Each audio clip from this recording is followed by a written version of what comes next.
क्रांतिकारी जय भीम।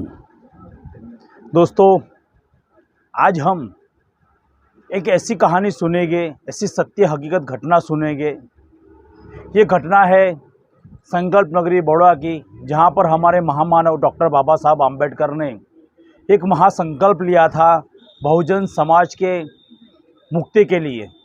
दोस्तों, आज इसी संकल्प भूमि का इतिहास मुझे बताते हुए बहुत गर्व महसूस हो रहा है और सभी लोग इस संकल्प भूमि का इतिहास जाने और इस भारत की ये महत्व भूमि, जहाँ पर इस भारत के बहुजन समाज जो 90% समाज है, उस समाज को मुक्त करने का संकल्प, एक ऐसा महासंकल्प हमारे महामानव डॉक्टर बाबा साहब आम्बेडकर ने लिया था। उस भूमि तक ये मैसेज हर घर घर तक पहुँचे, इसकी जवाबदारी आप लोग की भी है। दोस्तों, हम चाहते हैं कि ये मैसेज, ये वीडियो सभी भारत के सभी बहुजन समाज के तक पहुँचे, क्योंकि ये महासंकल्प के लिए ही आज हमारे समाज के अंदर IAS, IPS, collector, commissioner, doctor, engineer, यहाँ तक के मिनिस्टर भी जो बन रहे हैं, जो वैज्ञानिक भी बन रहे हैं बहुजन समाज के अंदर, वही एक ये संकल्प के वजह से बन रहे हैं। दोस्तों, तो इस संकल्प गाथा को बताने से मुझे बहुत ही गर्व महसूस हो रहा है और आपकी जवाबदारी है इस चैनल को लाइक करें, सब्सक्राइब करें और शेयर करें। ये चैनल डॉक्टर बाबा साहब आम्बेडकर की विचारधारा का चैनल है। इस चैनल के अंदर हर बार बहुजन समाज के हक अधिकार की बात होती है और बहुजन हक अधिकार ही इसके अंदर दिखाए जाते हैं। महामानव के विचार के प्रचार के लिए चैनल बनाया हुआ है। तो आप सभी से निवेदन है, इस वीडियो को ज़्यादा से ज़्यादा लोग तक पहुँचाएँ, जिससे लोग इस संकल्प भूमि के इतिहास से अवगत हो। दोस्तों, संकल्प भूमि के इतिहास कहने से पहले मैं जरा से एक बात कहना चाहूँगा हमारे बहुजन समाज के लिए। दोस्तों, मैं कुछ दिनों पहले मेरे एक दोस्त के घर गया था। उसने मुझे बुलाया कि मैं बाबा साहब के विचारों का प्रचार करता हूँ, तो उसने मुझे चाय पे वहाँ पे बुलाया। दोस्तों, जैसे मैं वहाँ पर बैठा तो उसने मुझे 3 शब्दों कहे, मैं आश्चर्यचकित हो गया। पहले उसने मुझे कहा, कुछ ठंडा लोगे, चाय लोगे या फिर गौमूत्र। सोचिए दोस्तों कि लोग आज किस दिशा में पहुंच गए। हमारे बाबा साहब ने कहा था कि जो समाज अपना इतिहास नहीं जानता, वो समाज कभी इतिहास बना नहीं सकता। तो आइए चलिए हम बहुजन समाज के इस महासंकल्प के इतिहास के बारे में जानते हैं। जय भीम, जय संविधान, जय मूल निवासी। मैं मूल निवासी राजेश राठौड़, संकल्प नगरी बड़ौदा, भीम आर्मी गुजरात प्रदेश उपाध्यक्ष। दोस्तों, ये बात है 1913 की। प्रथम बार हमारे डॉक्टर बाबा साहब आम्बेडकर 1913 के अंदर इस संकल्प भूमि पे बड़ौदा गुजरात के अंदर आए थे और तब यहाँ पर वो लेफ्टिनेंट की जॉब की और शिक्षा वृत्ति प्राप्त करके वो लंदन और अमेरिका 4 से 4.5 साल तक पढ़ने के लिए गए। लेकिन तब हमारी इस संकल्प नगरी के सर सयाजीराव गायकवाड़ महाराजा, उन्होंने एक शर्त रखी थी कि जब आप पढ़ लिख कर विदेश से भारत वापस आओ, तब आप हमारी इस बड़ौदा नगरी के अंदर आपको 10 साल तक जॉब करनी पड़ेगी। ऐसी शर्त हमारे सर सयाजीराव महाराजा गायकवाड़ जी ने रखी थी। सर सयाजीराव महाराजा गायकवाड़ बहुत बुद्धिमान थे, बहुत बुद्धिशाली थे। उनको पता था कि अम्बेडकर जैसा महादर्शी, महाज्ञानी अगर हमारी इस बड़ौदा नगरी के अंदर 10 साल तक रहेगा तो इन लोगों को, ये मूर्ख लोगों को बहुत कुछ सीखने को मिलेगा। इसीलिए महाराजा सयाजीराव गायकवाड़ ने उन्हें 10 साल तक नौकरी करने के लिए बाध्य किया था। दोस्तों, हमारे महाराजा सर सयाजीराव गायकवाड़ इतने बुद्धिशाली थे, उनको पता था कि ये जो अनपढ़ लोग, ये बहुत कुछ बाबा साहब से सीख सकते हैं। इसीलिए उन्होंने 10 साल तक बाबा साहब को नौकरी के लिए रखा था। तो जैसे बाबा साहब 4 साल तक विदेश पढ़ाई की, इंग्लैंड में पढ़ाई की, अमेरिका में पढ़ाई की और फिर जब वापस अपने गांव मुंबई वापस आए, तब उनको लेटर भेजा गया और बाबा साहब वहां से बड़ौदा के लिए आने के लिए निकल गए।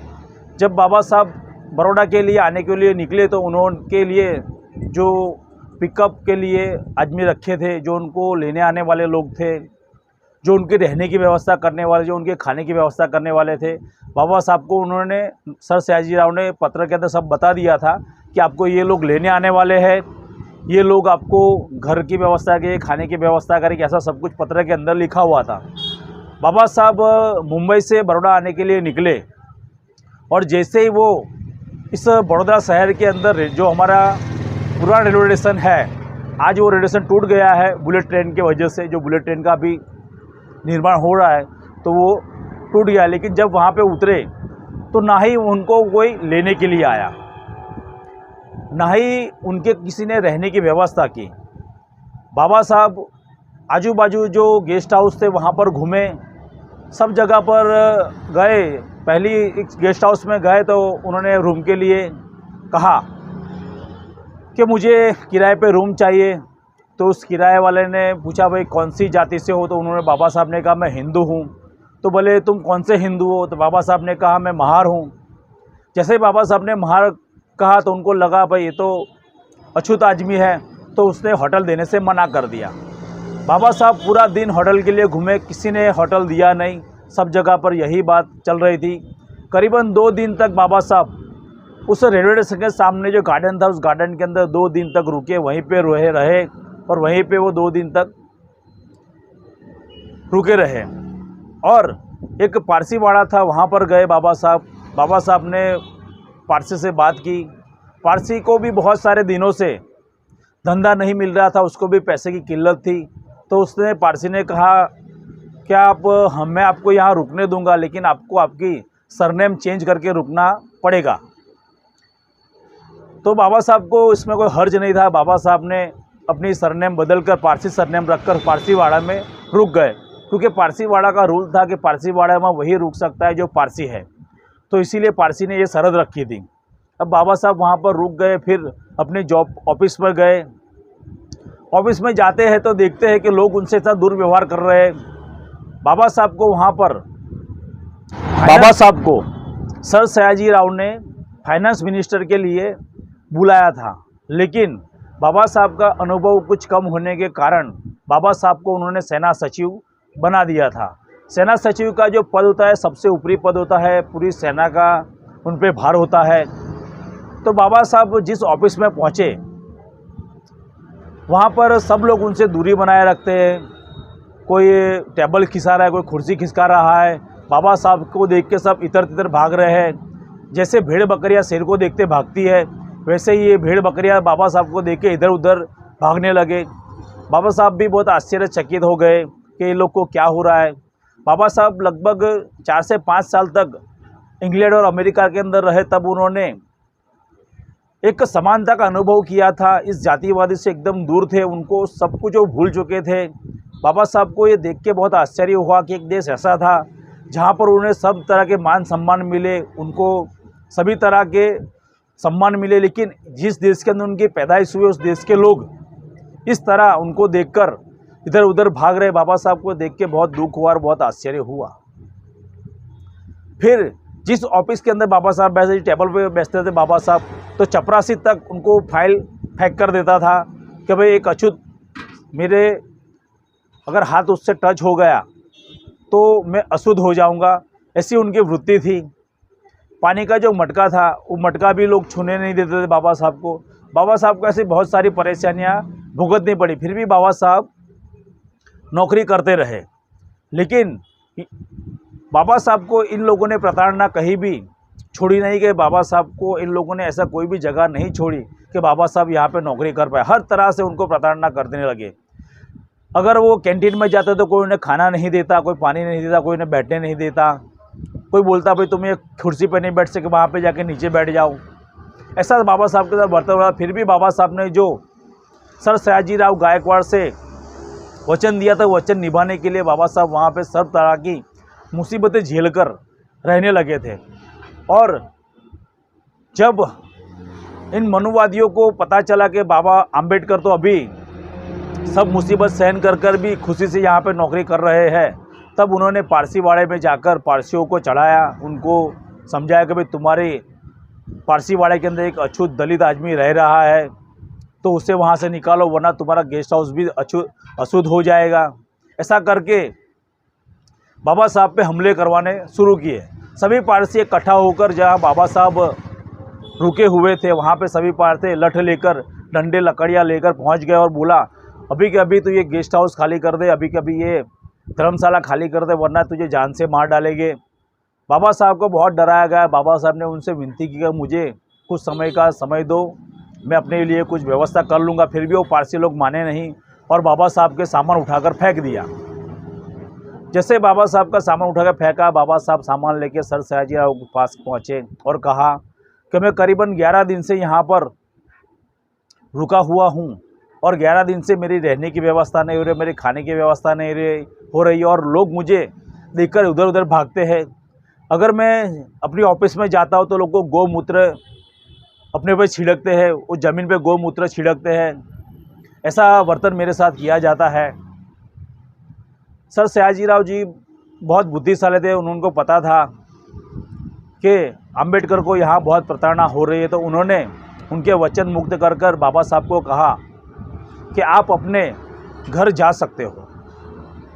बाबा साहब अभी रेलवे स्टेशन की ओर प्रस्थान करने लगे। ये समय था 23 सितंबर 1917, शाम का समय था। बाबा साहब अंबेडकर अपने रास्ते जा रहे थे, रेलवे स्टेशन के रास्ते सोचते सोचते जा रहे थे कि मैं इतना पढ़ा लिखा इंसान हूँ, मैं विश्व की 9 भाषाएं जानता हूँ, सूट बूट स्त्री कपड़े पहना हुआ हूँ, सब तरह से ये लोग धोती लुंगी वाले मेरे कंपैरिजन में कहीं भी नहीं है, फिर भी ये लोग मेरे साथ जातिवाद कर रहे हैं। ऐसा बाबा साहब सोच रहे थे। सोचते सोचते जब बाबा साहब रेलवे स्टेशन पहुँचे तो उनको पता चला कि मेरी ट्रेन 4 घंटे लेट है। तो बाबा साहब अब टाइम बिताने के क्या करें, तो वो घूमते घूमते जो कमाटी गार्डन है, इसे आज सयाजी गार्डन कहा जाता है, तो सयाजी गार्डन के अंदर बाबा साहब एक बरगद के पेड़ के पास आकर बैठ गए। बरगद के पेड़ के पास आकर बैठे बैठे बाबा साहब सोचने लगे कि ये लोग जो जातिवाद फैला रहे हैं, छुआछूत फैला रहे हैं, किसी धर्म का हिस्सा नहीं है। ये जातिवाद छुआछूत धर्म का हिस्सा नहीं, ये मन का हिस्सा। इनके मन के अंदर ही जातिवाद बैठा हुआ है। अगर ये लोग ऐसा समझते कि दलित अछूत लोग गंदे रहते हैं, अशुद्ध रहते हैं, तो मान सकते हैं कि वो हमसे दूर रहते हैं। लेकिन मैं आज सूट बूट के अंदर हूँ, इस्त्री टाइट मेरे कपड़े हैं, परफ्यूम लगाया हुआ हूँ, मैं इनसे ज़्यादा पढ़ा लिखा हूँ। विश्व के अंदर मेरे जितना पढ़ा लिखा आदमी अभी कोई भी नहीं है। अगर इतना पढ़ा लिखा आदमी का भी ये लोग इज्जत नहीं कर रहे, तो इसका मतलब है कि जातिवाद इनके हृदय के अंदर, इनके मन के अंदर बसा है। तो इस इनके मन के अंदर से जातिवाद निकालने के लिए अभी मैं दृढ़ संकल्प करता हूँ कि जब ये लोग मुझ जैसे पढ़े लिखे आदमी से, मेरे पास 32 डिग्री आए और विश्व में मेरे जितना पढ़ा लिखा इंसान कोई नहीं है, तब मुझसे घृणा करते हैं, तो मेरा अनपढ़ समाज, मेरा शोषित समाज, मेरा गरीब समाज, मेरा शूद्र समाज कितना प्रताड़ना झेलता होगा। तब बाबा साहब ने उस बरगद के पेड़ के पास एक महासंकल्प लिया कि आज से मैं ऐसा एक संकल्प लेता हूँ कि मेरे बहुजन समाज को वो सारे हक अधिकार दूंगा जिसका वो हक अधिकार के वो लायक है। बाबा साहब ने कहा कि मेरा समाज शासक समाज, उस शासक समाज को मैं अभी वो शासक बनाकर रहूँगा। मैं अपने प्राण तब तक नहीं त्यागूंगा जब तक मैं मेरे समाज को वो सारे के सारे हक अधिकार ना दे दूँ। 23 सितंबर 1917 के दिन डॉक्टर बाबा साहब आम्बेडकर उस बरगद के पेड़ को पकड़कर चिल्ला कर रो रहे थे। 26 साल 6 महीने का वो बच्चा ऐसा एक महासंकल्प लेता है। उस संकल्प के बदौलत जब भारत का बंधारण, भारत का संविधान का निर्माण करता है, भारत के संविधान का निर्माण करता है वो आदमी, और पूरा देश ये संविधान पढ़ता है। जगह जगह मान लो कि भारत के अंदर हर 10 किलोमीटर पर, हर 50 किलोमीटर पर जाति बदली जाती है, भाषा बदली जाती है, लोग बदले जाते हैं। उस भारत के बंधारण का एक महामानव डॉक्टर बाबा साहब आम्बेडकर निर्माण करते हैं, जिसके अंदर बहन बेटियों को हक अधिकार मिलते हैं। जिस 1949 25 नवंबर 1949 से पहले इस देश के अंदर इतना जातिवाद फैला हुआ था, लोग भेदभाव से घिरे हुए थे, किसी को हक अधिकार नहीं थे, सिर्फ एक वर्ग इस देश पे शासक कर रहा था। तब उस देश के लिए बाबा साहब भीमराव अंबेडकर ने अपना एक संविधान का निर्माण किया और निर्माण करते ही पूरे देश इस संविधान को पढ़ता है, इस संविधान को पढ़ता है और पढ़कर बोलता है, सारे जहां से अच्छा हिंदुस्तान हमारा। उस संविधान के पहले प्रेम्बल में लिखा जाता है दोस्तों, उस संविधान के पहले पन्ने पे लिखा जाता है कि हम भारत के लोग, ना हिंदू, ना मुसलमान, ना सिख, ना ईसाई, ना पारसी, ना जैन, उसके अंदर लिखा जाता है हम भारत के लोग। दोस्तों, हम पहले भारतीय हैं। जो हमारे बाबा साहब ने संकल्प लिया था दोस्तों, कोई मामूली संकल्प नहीं था। जब भी हमारे बहुजन समाज के अंदर ऐसे ऐसे बहुत बड़े संकल्प लिए गए, पहला संकल्प तथागत गौतम बुद्ध ने लिया कि मैंने इस भारत के बहुजन समाज को, जो शूद्र समाज है, जो दलित समाज है, उसको वो सारे हक अधिकार दूंगा। और तथागत गौतम बुद्ध की शरण में आकर अशोक सम्राट ने इस देश के अंदर पूरे अखंड भारत का निर्माण किया। दोस्तों, जो अखंड भारत आप आज लोग आपको दिखा रहे हैं ना, वो कोई हिंदू राष्ट्र का नक्शा नहीं है, वो बुद्ध राष्ट्र का नक्शा है। वो अखंड भारत बुद्ध के समय में हुआ था। जो आप आज देख रहे हो अफगानिस्तान, जो जितने भी बड़े उसके अंदर दिखाए गए हैं पूरे अखंड भारत का, बोलते सब लोग बोल रहे हैं अखंड भारत बनाएंगे, लेकिन आज लोगों ने भारत का सर भी काट दिया है। ऐसे नक्शे लोगों ने स्थापित कर दिए हैं। तो जो अखंड भारत था वो बुद्ध के समय था, बुद्ध कालीन वो अखंड भारत था, वो राजा अशोक सम्राट का समय था दोस्तों। तब बुद्ध ने जो संकल्प लिया वो उस समय अखंड भारत बना। और अखंड भारत के अंदर सम्राट अशोक ने संकल्प लिया तो उसने पूरे विश्व के अंदर बौद्ध धर्म को फैलाया। उसके बाद ज्योतिबा फुले ने, हमारे बाबा साहब के गुरु ज्योतिबा फुले ने संकल्प लिया कि मैं, मेरे समाज जो ओबीसी समाज चाहते थे, ज्योतिबा फुले, उन्होंने जब उनको प्रताड़ना हुई तो उन्होंने संकल्प लिया कि मैं भारत के अछूतों और बहन बेटियों और शूद्रों को वो पढ़ने के सारे हक अधिकार दूंगा। क्योंकि जातिवाद का हिस्सा जो जातिवाद है इसीलिए है कि लोग अनपढ़ है, पढ़े लिखे नहीं है, इसलिए जातिवाद फैला रहे हैं। अगर पढ़े लिखा लोग होगा तो वो जातिवाद नहीं फैलाएगा।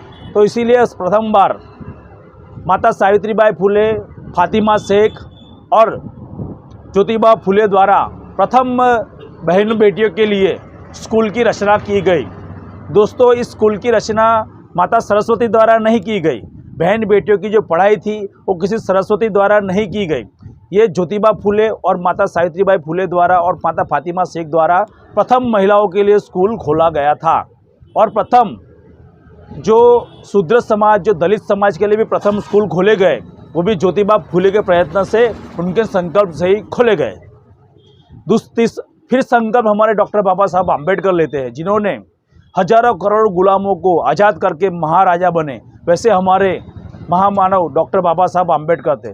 चौथा संकल्प लिया माननीय काशीराम साहब ने कि मैं इस समाज को, जो मेरे बाबा साहब का समाज है, उस समाज को जो बाबा साहब ने प्रयत्न किए थे वही प्रयत्न मैं करूँगा और बहुजन समाज को शक्तिवान व शासक बनाऊंगा। और माननीय काशीराम साहब ने सिद्ध करके भी दिखाया। और हम लोग भी आज संकल्प कर रहे हैं, हम लोग सब साथ में इस संकल्प भूमि पे संकल्प करेंगे, महासंकल्प करेंगे। जितने भी लोग हैं संकल्प भूमि के, उन सभी लोगों से निवेदन है कि हम लोग शाम 3 बजे 23 सितंबर 2023 को महासंकल्प करेंगे कि संकल्प नगरी के अंदर जो हमारे बाबा साहब ने संकल्प लिया था कि इस समाज को मैं शासक समाज बनाऊंगा, उस शासक समाज को सभी लोग से निवेदन है 23 सितंबर को हम भी महासंकल्प करेंगे कि इस जातिवादी व्यवस्था सरकार को उखाड़ के फेंक देंगे। और हम ये संकल्प 23 सितंबर को जो भी लोग समर्थन में, वो 23 सितंबर शाम 3 बजे भीम आर्मी द्वारा रचित भीम भोजन पे इकट्ठा हो जाइए। वहाँ से हम लोग पैदल निकलेंगे और संकल्प भूमि पर संकल्प करेंगे कि हम लोग इस भारत देश से जातिवादी व्यवस्था को उखाड़ फेंकेंगे, इस जातिवादी कीड़ों को उखाड़ फेंकेंगे और ऐसी सरकार को भी उखाड़ फेंकेंगे जो जातिवाद फैलाती है, धर्म के नाम पर दंगा करती है, राम के नाम पर दंगा करती है, रहीम के नाम पर दंगा करती है। ऐसी कोई भी व्यवस्था को हम इस देश के अंदर नहीं रहने देंगे। ऐसा हम महासंकल्प करने जा रहे हैं। अगर आप लोग भी समर्थन में हैं तो 23 सितंबर 2023 शाम 3 बजे जहां भीम आर्मी भारत एकता मिशन द्वारा महाभीम भव्य भीम भोजन का आयोजन किया हुआ है, उस भव्य भीम भोजन के अंदर आप लोग भी शामिल होइए और हम बाबा साहब आम्बेडकर का इस सपने को आगे बढ़ाते हैं। और सभी लोग से निवेदन है, भीम आर्मी भारत एकता मिशन द्वारा जो भव्य भीम भोजन का आयोजन किया हुआ है उसके अंदर आप लोग सहभागी होइए। आपकी तरफ से जो भी व्यवस्था के अंदर आप सहभागी हो सकते हैं उसके करिए। अगर आप कुछ राशन देना चाहते हैं, अनाज नहीं देना चाहते तो अनाज दे सकते हैं।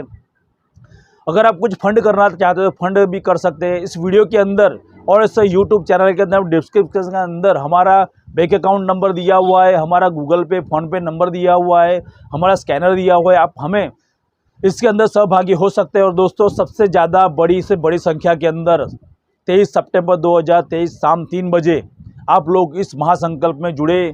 जय भीम, जय संविधान, जय मूल निवासी। मैं मूल निवासी राजेश राठौड़, संकल्प नगरी वडोदरा, भीम आर्मी गुजरात प्रदेश उपाध्यक्ष।